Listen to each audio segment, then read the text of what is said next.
good afternoon, everyone, to those of you who are in North America, and good evening to those of you who are in Europe. Thanks again for joining us on our third iteration of the DH Coffee House for the fall 2024 semester. I am Jim Ambuske. I'm co-head of our two studios at the Roy Rosenzweig Center for History and New Media, George Mason University, joined as always by Martha Howard, who keeps the OI running on all cylinders. And we're delighted to be with you again for, as I said, the third version or third presentation today. Today we have Elodie Peyrol-Kleiber from the University of Poitiers, who magnificently helped host a conference we had at Poitiers this past summer. Sorry for those of you who could not be there. It was my first time in France, and it was I felt most welcome. So thank you very much for all of those efforts. She'll be talking to us today about Explore Engagement Law. And as always, Elodie will talk for about 10 minutes and present the project to us.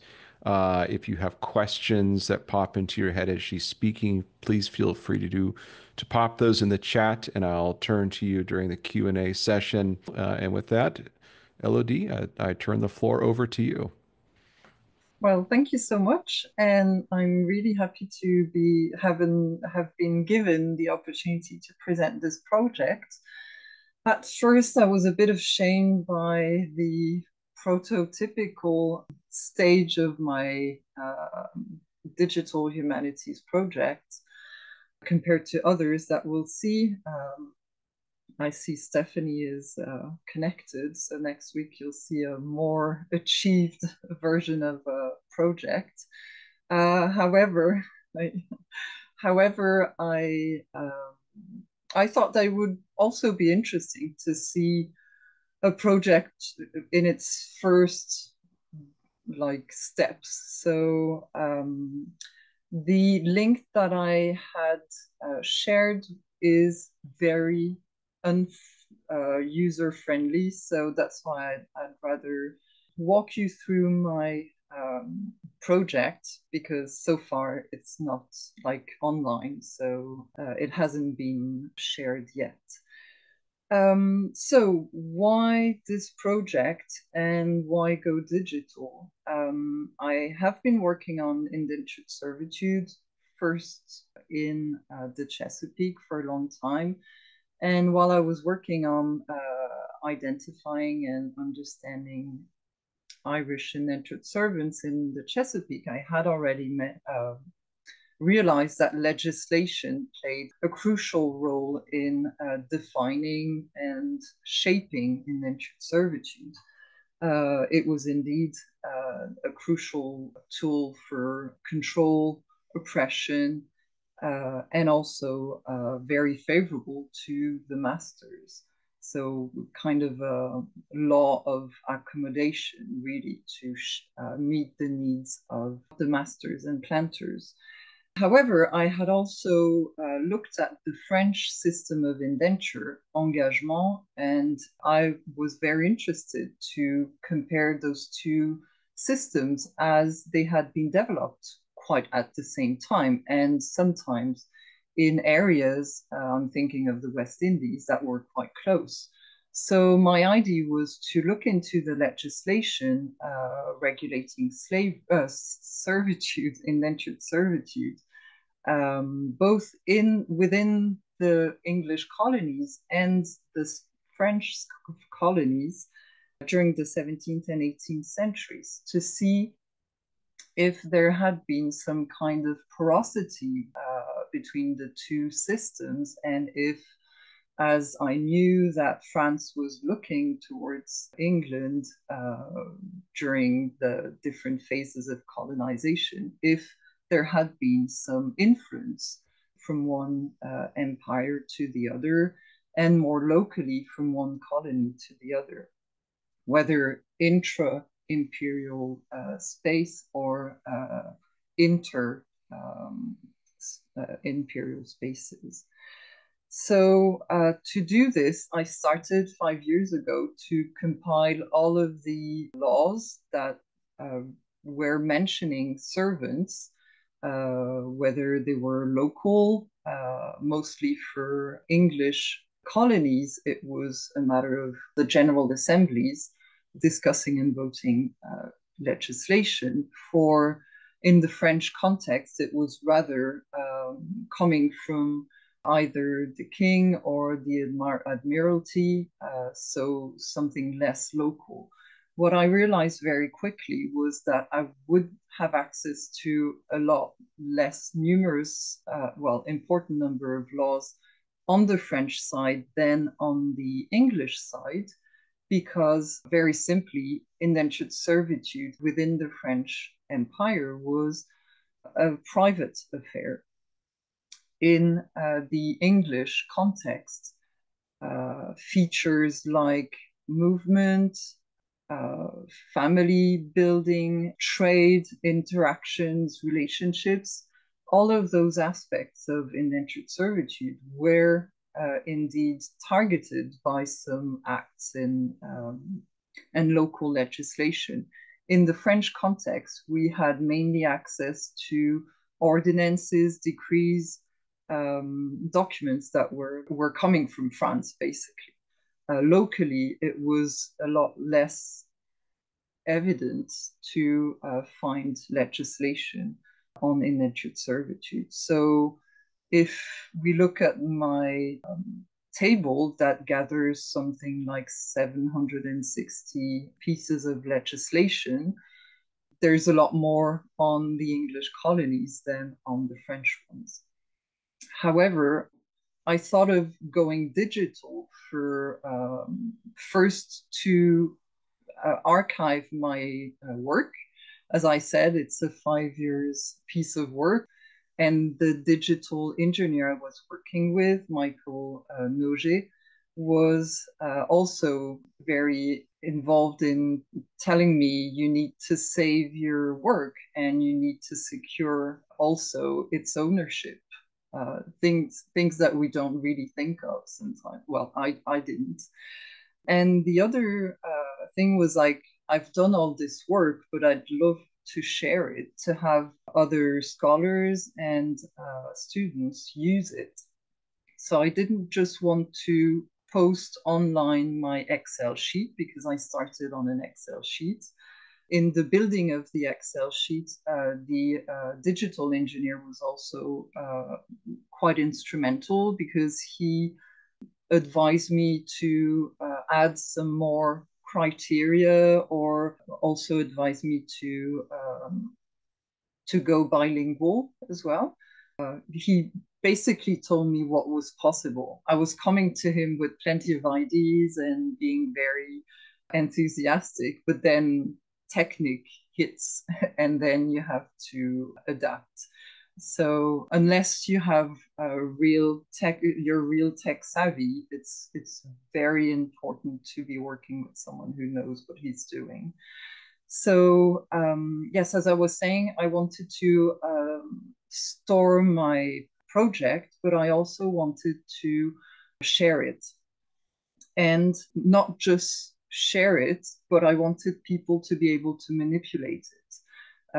Therefore, I was thinking in terms of generating schemes and tables, statistics, as well as, and that was also very important to me, giving access to the original archives. This proved kind of a problem, and I'm still struggling with this because, well, you know that there's problems with rights and copyrights, etc. So there's a long way to go for, like, you know, checking on being able to use those documents. And there's also the cases when, for example, I was at the Barbadian National Archives last year, and I wasn't allowed to take pictures. And there's no indexes or digital versions of the archives I was looking at. So it's basically my own transcription of the archives. So we also had to find solutions to give access to those types of sources.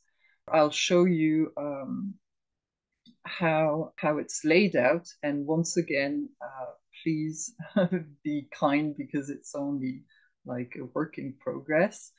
But yes, I really wanted to grant people the access to those original archives.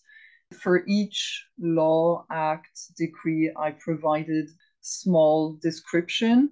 However, it's only a description, therefore I wanted to provide full access to the whole archive to people. Maybe I can share the screen quickly and then just to show you what it looks like so far. And then, so the whole document is here. So hopefully it's going to work. So it's very technique.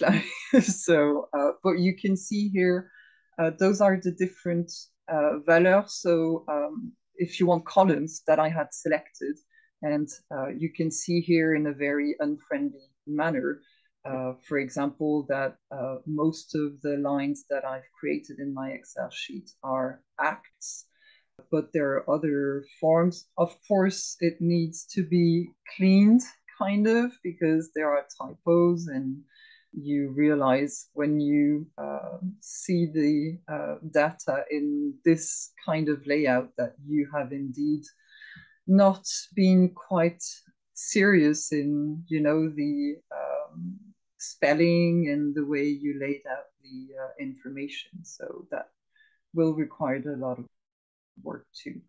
So that's the visual representations that I wanted, that I was aiming at. Of course, it will look better, but you can already see things sticking out like legislation. A lot of acts voted in 1682. Well, you see what it looks like. Same for the subject. So at first I had selected only one subject for each act or article of legislation. However, Michael advised me to select several so that it would enable, in a search by someone, it would enable the laws to come up more quickly and to come up with more results. So you see here that running away was one of the main topics that were dealt with the legislation on indentured servitude. And the other feature that I wanted, and of course, you'll see next week with Stephanie that it looks a lot better than this, but still, I wanted to show you, is this. So this was the what I wanted. So you can search by theme, you can search by range of years, nature. If you want to look for a specific subject, you can as well. You have here access to all of the colonies. What I'd like here, I can only for the moment select one colony, but I'd love to, well, eventually it'll go to, you can select several colonies and have access to what I was telling you. So the nature, the topic, the subject, and a short summary.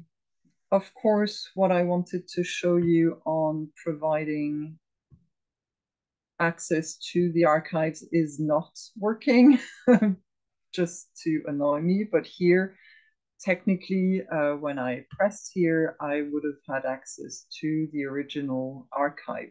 Of course, it does not, well, it's not finalized, so I'm sorry about this. But yeah, I won't be able to show you that, I think. My computer does not want to collaborate.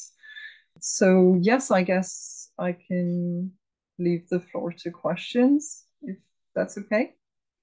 Yeah, this is fascinating. Elodie, uh, if folks have questions, please pop them in the chat or, feel free to raise your hand. I have a number of myself, and they range from sort of um, the interpretive to the technical, but I guess maybe starting with a big picture interpretive question, what kind of questions are you hoping to answer with this particular digital project? I mean, I'm already thinking about maybe like the tension. I was really fascinated. So you've already got me going because I know I'm really interested in a number of things because I was fascinated by the point you made of the French indentured servitude being much more of a private affair, whereas the English side being much more public. And that kind of messed with my brain a little bit because I'm thinking about teaching the American survey, right? And we're always contrasting sort of the free enterprise English colonies with the absolutist tyranny of the French monarchy and the intrusive state. And so, I guess what accounts for the private nature of what you're seeing in the French material versus the English? Mostly money, financial concerns. Having recourse to justice in the French colonies was a lot more pricey than, if you want, they were solving all of the issues that English legislation, when there was a French servant running away, it would be privately, he would be privately hunted down, basically. Calling the court or local government would be officials would be pricey. So it was usually dealt privately. That's really fascinating.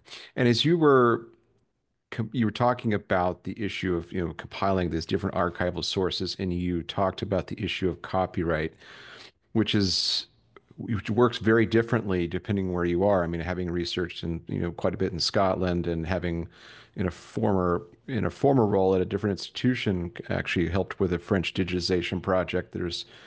There are complicated copyright challenges that folks run into. Can you talk a little bit about some of the challenges you've encountered as you've been going through and working with these different archives and trying to think about the future when you might be able to display some of these materials? Yes, so I haven't really been confronted to huge difficulties so far. So far, I expect that I might.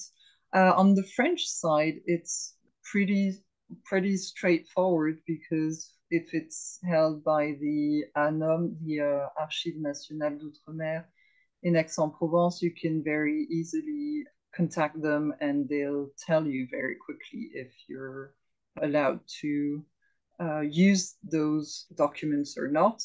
The other thing is that I don't upload the documents on my project. I provide the links and the visual to have access to them. So in some cases, it's a lot easier to ask for permission to use those because I'm not taking them and uploading them in one system, but just providing the link to have access to them. In cases of in some archives, I did a lot of took pictures. Mhm. So it's scanned versions of the archives. So there I need to also reach the archives in question to. But usually it's quite straightforward. It's just painstaking to check and it's a bit frightening as well because you don't want to be blamed for having used something that you weren't supposed or you should have asked permission to use. So No, for sure. Martha Howard has a question. Martha, are you there? she's gone.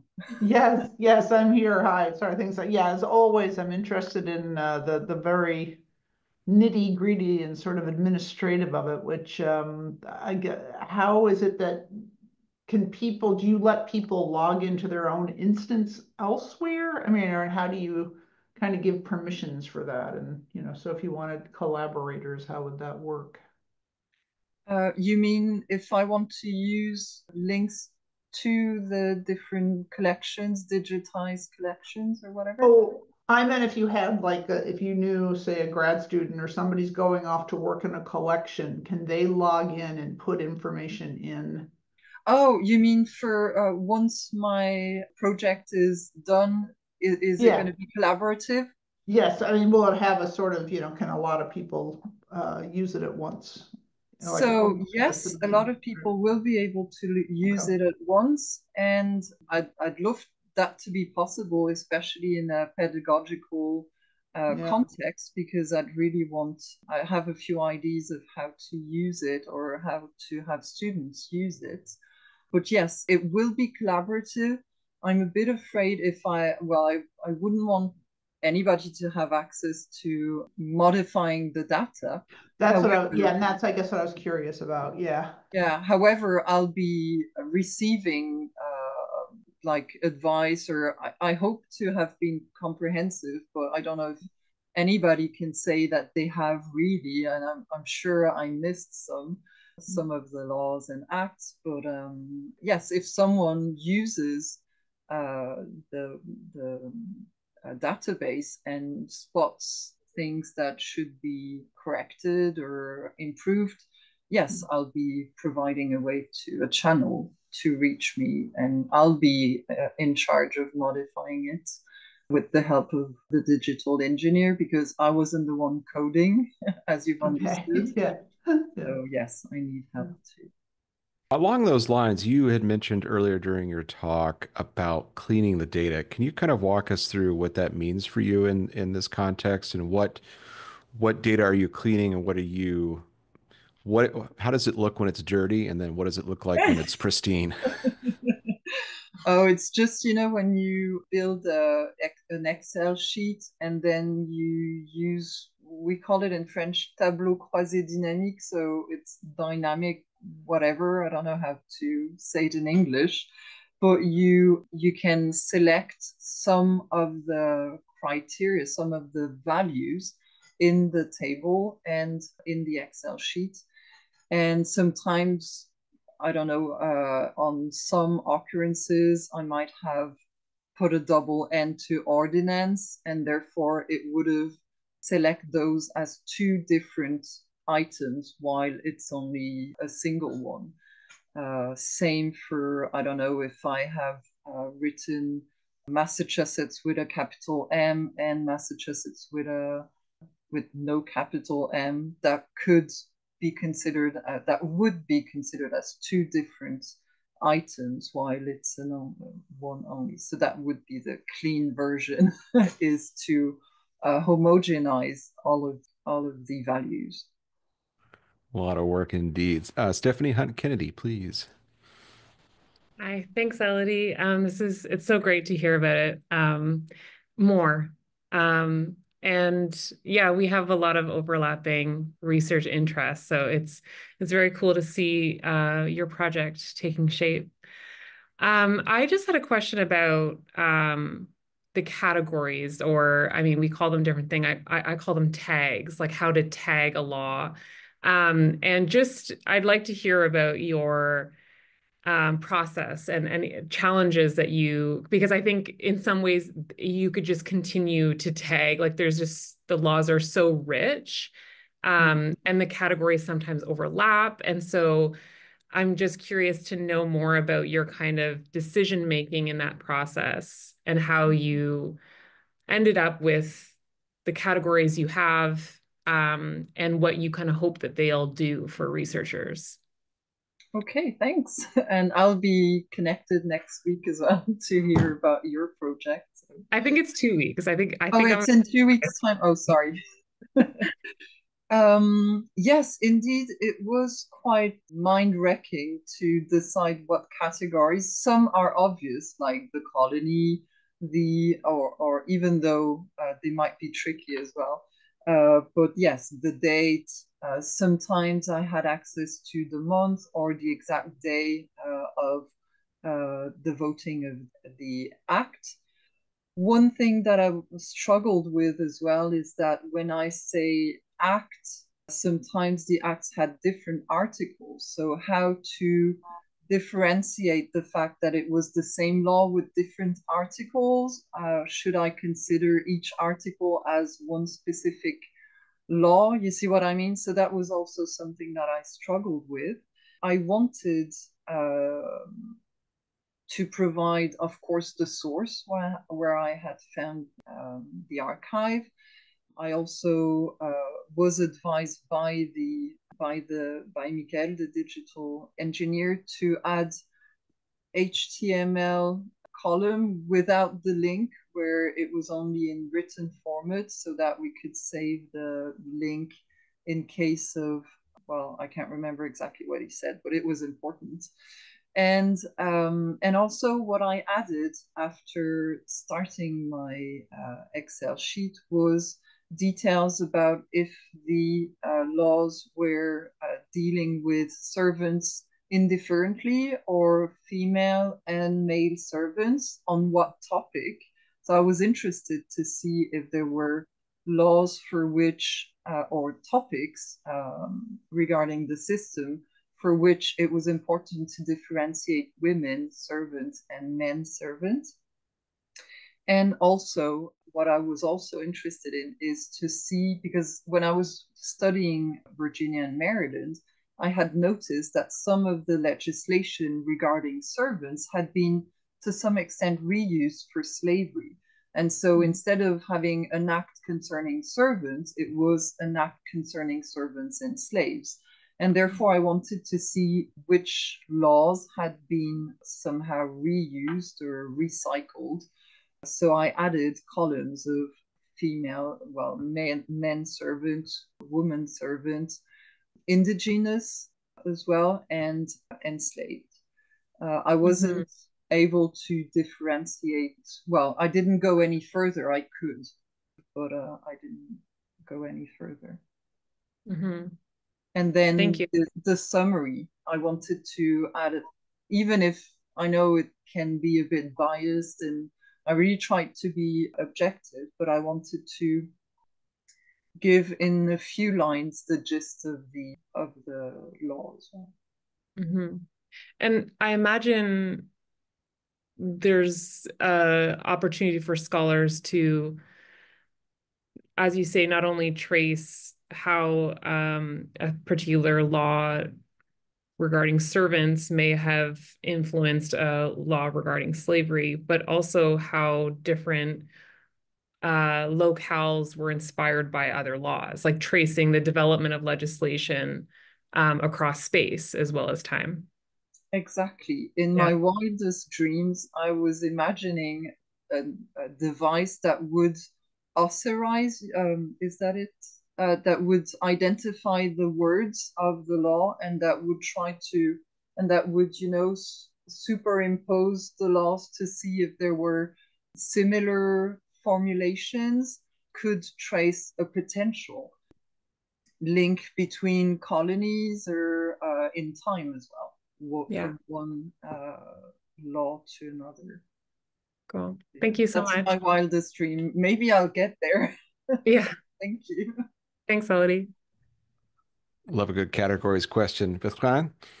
Hey, thank you. Bonsoir, Elodie. So, Since the laws for the French Empire, since the laws came from the metropole, and since your table goes by colony, so it's two questions in one.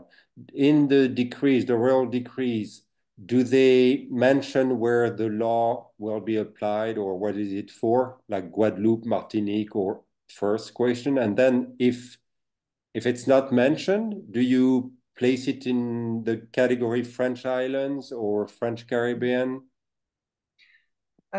some were indeed general, but you identified, given the period, you identify quite easily the colonies that were targeted, since some did not exist at the time of the voting of the law. However, if you use Moreau de Saint-Méry, for example, and his loi, he mentions the islands that are targeted, but sometimes you're right. For ordinances, there's no specific colony that is targeted. So in my table, I decided to go for French islands. Yes. Yes, it was also tricky to categorize those. Okay. Thank you. Yeah. Thanks.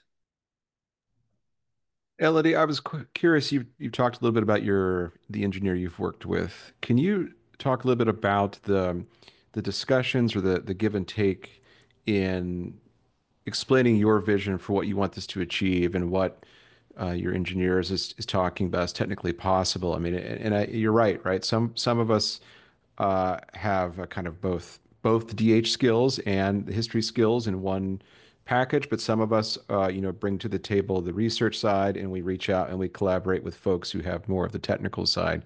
Can you talk a little bit about what that collaboration has looked like and helped you realize the vision of what you wanted to accomplish? Sure, thanks for the question. I was very gifted to have access to Mikael's knowledge and help because he was because he's changed jobs. He was the digital engineer attached to two of our laboratories, scientific laboratories. And so in that case, I had access to his help like without any limit. So it was really comfortable. I basically came to him with my Excel sheet, that was what it was at the time, and I explained to him that I wanted to first reference all of the legislation and be able to manipulate those sources, those data for my own research. My book is ready. I mean, the manuscript is ready. In France, you have to do a viva Brava, I can't remember the name. Well, anyway, you have to present um, a manuscript that hasn't been published, and also, well, your state of teaching philosophy, etc. And so, in that perspective, I had started working on this book, and so, yes, I was really into telling him that I wanted it to be user friendly, which it is not yet, but we're getting there. And also he, I didn't really have to ask him since he was quite savvy in those kinds of projects. He immediately spotted the points of improvement, if you will. So he was very quick to tell me that that I could go bilingual, that it was okay, and that it wouldn't cause any problem, that indeed it would be an asset for the project. And also this question of, adding several subjects so that the search would be more efficient, the searching experience would be more efficient, and people would end up with access to more documentation than if there was only one subject. I We had another digital engineer after him who, when I presented my project to him and he was supposed to take over, he was like, no, no, no, there are too many criteria in your table. We won't be able to set up so many values, and so you have to pick the ones that you really want to see, or to see being manipulated. So I sent an email to Mikael and said, help, I need what you promised me. So those are also, I got a bit of a fright, to be honest, because I was frightened I'd have to look smaller, if you see what I mean. But Mikael was, again, very helpful. And yes, I think it's also quite interesting to talk with people who have this knowledge of digital humanities and building projects, because they have their own vision of things. And sometimes they also bring up questions that you hadn't really expected or that you hadn't thought about, that gives you another perspective. Um, for example, he had the users in mind, and at first, when I came to see him, I saw myself as using it more than the others. So, with previous knowledge on indentured servitude, for example, with previous knowledge on French colonies, etc., that maybe users might not have. So he advised me to maybe add maps or at least some kind of description of some of the aspects of the project, and that was quite helpful to have that kind of conversation with someone who's not just the historian, but someone who'd be able to guide you. I have one final question for you, unless other folks have questions. If somebody thinks of something while I'm talking, please raise your hand or drop one in the chat. But to that end, thinking about the future, let's pretend I'm a program officer with the National Endowment for the Humanities or the equivalent in France. What does the published project look like to you and for you? You mean when the project will be available to people? Right. Mm-hmm. So first of all, I'd like to have it combined with as a companion to my book because I refer to it quite a lot in the book. So I think I'd have my book associated with it. I also would like the project to, well, I was alluding to using it in my course as part of my classes. And I actually teach a master's class on writings and the power of writing as a way to govern from afar. I'm teaching this class with a colleague who's a specialist of 16th century Peru. And so she gives her vision of the Spanish Empire and how decrees, how the Great Seals as well, how also the charters, etc., were used to govern from afar. Same for me. And so legislation is one of those written tools that are central, crucial to governing from afar.